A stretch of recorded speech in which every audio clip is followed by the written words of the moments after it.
രാജ്യത്തിന് കരുത്തു പകരുമെന്ന് വാഗ്ദാനം നൽകി അധികാരത്തിൽ വന്നവർ രാജ്യത്തെ മുച്ചൂടും തകർക്കുന്ന കാഴ്ചയാണ് കാണുന്നതെന്ന് ഡിവൈഎഫ്ഐ ജില്ലാ joint secretary advocate Vishnu NR. പറഞ്ഞു. ഡൽഹിയിൽ സമരം ചെയ്യുന്ന യുവത്വത്തിന് ഐക്യദാർഢ്യം പ്രഖ്യാപിച്ച് ഈരാറ്റുപേട്ടയിൽ എസ്എഫ്ഐയും ഡിവൈഎഫ്ഐയും സംയുക്തമായി സംഘടിപ്പിച്ച സമരത്തിരിവ് ഉദ്ഘാടനം ചെയ്യുകയായിരുന്നു അദ്ദേഹം. ലക്ഷ്യം നേടുന്നതുവരെ യുവതിയുടെ സമരത്തിനൊപ്പം ഡിവൈഎഫ്ഐ നിലകൊള്ളുമെന്നും അദ്ദേഹം പറഞ്ഞു. ഡിവൈഎഫ്ഐ മേഖലാ സെക്രട്ടറി മുഹമ്മദ് റാഫി അധ്യക്ഷത വഹിച്ചു. ബ്ലോക്ക് കമ്മിറ്റി അംഗം Ajmal P Muhammad, CPM local secretary P A. Shameer, നഗരസഭാ parliamentary party leader E A. Savad, DYFI block secretary Akshay Hari, SFI area secretary Akash Raj, SFI നേതാക്കളായ നന്ദു വെസ്, റമീസ് ഫൈസൽ, ശ്രീജിത്ത് എന്നിവർ സംസാരിച്ചു. വിദ്യാർത്ഥി സമൂഹത്തെ ഒന്നാകെ തല്ലിച്ചതിക്കുന്ന പോലീസ് നരനാട്ടിനെതിരെയാണ് ഡിവൈഎഫ്ഐയുടെയും എസ്എഫ്ഐയുടെയും നേതൃത്വത്തിൽ ഇത്തരം ഒരു സമരം സംഘടിപ്പിക്കുന്നത്. രാജ്യത്തെ ഏറ്റവും ശ്രദ്ധയാകർഷിക്കുന്ന ഒരു സമരത്തിന് ഐക്യദാർഢ്യപ്പെട്ടുകൊണ്ട് ഈ നാട്ടിലെ ചെറുപ്പക്കാർ നടത്തുന്ന സമരത്തിൽ ആ സമരത്തിന്റെ ഒപ്പം ഈ നാടിന്റെ നാനാമൂലയിലുമുള്ള മുഴുവൻ മനുഷ്യരും അതിനോടൊപ്പം ഐക്യദാർഢ്യപ്പെട്ടുണ്ടാകും എന്നൊരു ഓർമ്മപ്പെടുത്തൽ നടത്തിക്കൊണ്ടാണ് ഈ സമരത്തിരിപ്പ് ഇന്ന് ഇവിടുത്തെ ഡിവൈഎഫ്ഐ മേഖലാ കമ്മിറ്റി ഇവിടെ സംഘടിപ്പിക്കാനുള്ള തീരുമാനമെടുത്തിട്ടുള്ളത്. നമുക്കറിയാം, ലോകത്തിലെ ഏറ്റവും വലിയ ജനാധിപത്യ രാജ്യം എന്നറിയപ്പെടുന്ന ഇന്ത്യ, ഏറ്റവും വലിയ ഭരണഘടനയുള്ള ജനാധിപത്യ സമ്പ്രദായങ്ങൾ അപ്പാടെ ഏറ്റവും നന്നായി ഏറ്റവും കൃത്യമായി നടപ്പിലാക്കി പൊക്കൊണ്ടിരുന്ന ഒരു രാജ്യമാണ് ഇന്ത്യ എന്ന് നമ്മൾ കരുതിയിരുന്നു.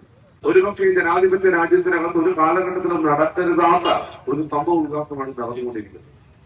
ഈ രാജ്യത്തെ വിദ്യാർത്ഥികളെയും ചെറുപ്പക്കാരെയും എല്ലാം ഈ നാട്ടിൽ വലിയ അപകടത്തിലേക്ക് തള്ളിവിടുന്ന വിധത്തിലേക്ക് കഴിഞ്ഞ 12 വർഷക്കാലമായി ഈ രാജ്യം ഭരിക്കുന്ന ബി.ജെ.പി. സർക്കാർ, നരേന്ദ്രമോദിയുടെ നേതൃത്വത്തിലുള്ള സംഘപരിവാറും RSSും ബി.ജെ.പിയിൽ നേതൃത്വം കൊടുക്കുന്ന സർക്കാർ കടത്തിവിടുന്ന സാഹചര്യം. ഈ രാജ്യത്തെ വിദ്യാർത്ഥികളുടെയും ചെറുപ്പക്കാരുടെയും സ്വപ്നമായിട്ടുള്ള അവരുടെ ജീവിത ലക്ഷ്യങ്ങൾ, അവരുടെ ജീവിത മാർഗങ്ങൾ, അവരുടെ തൊഴിലിടങ്ങൾ, ആ തൊഴിലിടങ്ങൾ അപ്പാടെയും അട്ടിമറിച്ചുകൊണ്ട് മുന്നോട്ട് പോകുന്ന ഒരു ഭരണകൂടമാണ് ഇന്ന് നമ്മുടെ രാജ്യത്ത് ഭരിച്ചുകൊണ്ടിരിക്കുന്ന സാഹചര്യം. അപ്പൊ ഈ സമരം നടത്തുമ്പോൾ നമുക്കറിയാം, ഞാൻ ഈ പറഞ്ഞ പോലെ തന്നെ ഇന്ത്യയുടെ ഭരണസ്ഥിരാ കേന്ദ്രത്തിൽ ജന്തർ മന്ദിറിൽ, ആ ജന്തർ മന്ദിറിൽ കഴിഞ്ഞ കുറച്ച് ദിവസങ്ങളായി ഇവിടുത്തെ ഇന്ത്യയുടെ പരമോന്നത നീതിപീഠത്തിന്റെ ഭാഗമായി ബന്ധപ്പെട്ടുകൊണ്ട് നിൽക്കുന്ന ചീഫ് ജസ്റ്റിസ് ഈ നാട്ടിൽ തൊഴിലില്ലാത്ത ചെറുപ്പക്കാരെ നോക്കി, ഈ നാട്ടിലെ തൊഴിലില്ലാത്ത ചെറുപ്പക്കാർ പറ്റകളെ പോലെയുള്ള പരാധജീവികളായ മനുഷ്യരാണെന്ന് അടയാളപ്പെടുന്ന കാലഘട്ടത്തിൽ ബി.ജെ.പി. എന്ന് പറയുന്ന കോക്രോച്ച് ജനതാ പാർട്ടി എന്ന് പറയുന്ന ഒരു പാർട്ടി രൂപീകരിക്കുകയും ആ പാർട്ടിയുമായി ബന്ധപ്പെട്ടുകൊണ്ട് നമ്മുടെ നാട്ടിലെ സോഷ്യൽ മീഡിയകളിൽ, ഇൻസ്റ്റാഗ്രാമും ഫേസ്ബുക്കിലും മറ്റു നവമാധ്യമങ്ങളിലും ഒക്കെയും വ്യാപകമായി ചെറുപ്പക്കാർ അതിനോട് അണിചേരുകയും അവർ ഉയർത്തിപ്പിടിച്ച ഈ നാട്ടിലെ ചെറുപ്പക്കാരെ ആക്ഷേപിച്ച ആ വിഷയത്തിനെതിരെ ഒന്നിച്ച് ഒറ്റക്കെട്ടായി ഒരൊറ്റ മനസ്സായി ഈ നാട്ടിലെ യുവത്വം മൊത്തം ഒരുമിച്ച് മുന്നോട്ട് പോകുന്ന സാഹചര്യം നമ്മൾ കണ്ടു. അതിന്റെ ഭാഗമായി ബന്ധപ്പെട്ടുകൊണ്ട് ആ പരാമർശം തെറ്റാണെന്നും അതിനെതിരെ വലിയൊരു കൂട്ടായ്മ നമ്മുടെ രാജ്യത്ത് രൂപപ്പെടുന്ന സാഹചര്യം ഉണ്ടായി. അതിനിടയിലാണ് നീറ്റ് എക്സാം എന്ന് പറയുന്ന എക്സാമിനകത്ത് വലിയൊരു അട്ടിമറി നമ്മുടെ രാജ്യത്ത് സംഭവിക്കുന്ന സാഹചര്യം ഉണ്ടാകുന്നത്. നിങ്ങൾക്കറിയാമല്ലോ, നീറ്റ് എക്സാം എന്ന് പറയുന്ന മെഡിക്കൽ രംഗത്തേക്ക്, ആ മെഡിക്കൽ രംഗത്തിലേക്ക് ഉള്ള പ്രവേശന പരീക്ഷ, ആ പരീക്ഷയുമായി ബന്ധപ്പെട്ടുകൊണ്ട് വലിയ ചോദ്യപേപ്പറിൽ ചോർച്ച ഉണ്ടാകുന്ന സാഹചര്യം നമ്മുടെ രാജ്യത്തിനകത്ത് ഉണ്ടാകുന്നു. ഈ രാജ്യത്തിനകത്തെ നീറ്റ് എക്സാം എന്ന് പറയുന്നതിനകത്ത് മറ്റൊരു അഴിമതിയും ഉണ്ടാകാൻ സാധ്യതയില്ല.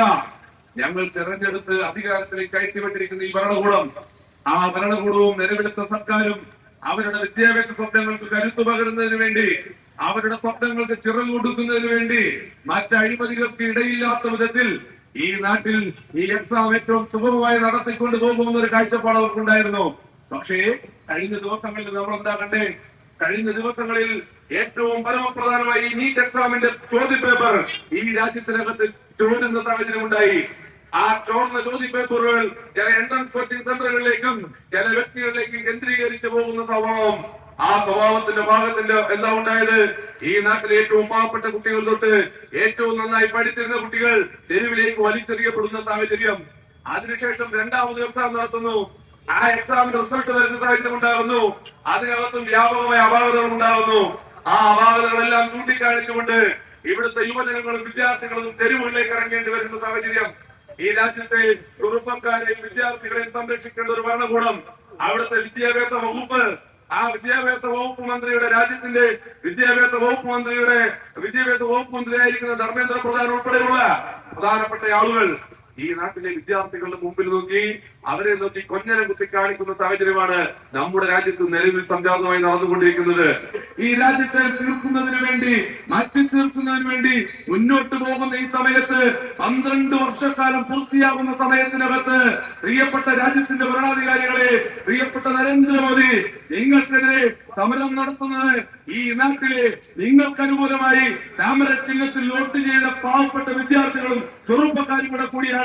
നിങ്ങൾക്കൊരു കാലഘട്ടത്തിൽ വോട്ട് ചെയ്തവർ കൂടിയാണ് ഈ സമരവുമായി ബന്ധപ്പെട്ടുകൊണ്ട് ഇന്ന് തെരുവിലുകൾ ഇറങ്ങിയിരിക്കുന്നത്. ഈ സമരത്തെ നിങ്ങൾ തച്ചുടയ്ക്കാൻ വേണ്ടി ശ്രമിക്കുമ്പോൾ ഞങ്ങൾക്ക് ഡിവൈഎഫ്ഐക്കും എസ്എഫ്ഐക്കും ഈ നാട്ടിലെ ഇടതുപക്ഷ വിദ്യാർത്ഥി യുവജന സംഘടനകൾക്കെല്ലാം പറയാനുള്ളതേ ഉള്ളൂ. നിങ്ങൾ എത്ര തച്ചുടയ്ക്കാൻ വേണ്ടി ശ്രമിച്ചാലും ഈ രാജ്യത്തിനകത്തെ സമരത്തിന്റെ ഭാഗമായി ബന്ധപ്പെട്ടുകൊണ്ട് നിങ്ങൾ നടത്തുന്ന ഇത്തരം വിഷയങ്ങൾക്കെതിരെ കൃത്യമായി നിലപാടെടുത്ത് സമരവുമായി ബന്ധപ്പെട്ടുകൊണ്ട് മുന്നോട്ട് പോകുന്നതായി ഞങ്ങൾ ഇവിടെ ഉണ്ടാവും.